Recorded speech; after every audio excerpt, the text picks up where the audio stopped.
Hello guys, welcome back to our channel ലച്ചുവും ദിയയും. അപ്പോൾ ഇന്ന് നമ്മൾ ചെയ്യാൻ പോകുന്ന വീഡിയോ കറ്റാർവാഴ എണ്ണ കാച്ചുന്ന വിധം.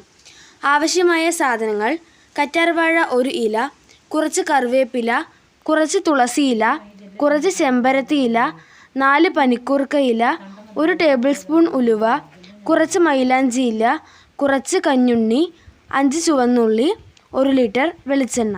ഉണ്ടാക്കുന്ന വിധം: ആദ്യം കറ്റാർവാഴ മുറിച്ചെടുക്കുക. ഇവയെല്ലാം അരച്ച് പേസ്റ്റ് രൂപത്തിലാക്കുക. അതിനുശേഷം ഒരു ഉരുളി അല്ലെങ്കിൽ ചീനച്ചട്ടി അടുപ്പിൽ വയ്ക്കുക. എന്നിട്ട് എണ്ണ ഒഴിക്കുക. അതിനുശേഷം എണ്ണ ചൂടായി വരുമ്പോൾ ഈ പേസ്റ്റ് അതിലേക്ക് ഒഴിക്കുക. കുറച്ച് സമയം ഇളക്കി നല്ല നിറം വരുമ്പോൾ ഇറക്കുക. ചൂടാറിയ ശേഷം നമുക്ക് ഉപയോഗിക്കാവുന്നതാണ്. മുടി തഴച്ച് വളരാൻ ഇത് ഭയങ്കര ഉപയോഗമാണ്. എനിക്ക് ഇത് തേച്ചിട്ട് നല്ല റിസൾട്ട് തന്നെ കിട്ടിയിട്ടുണ്ടായിരുന്നു.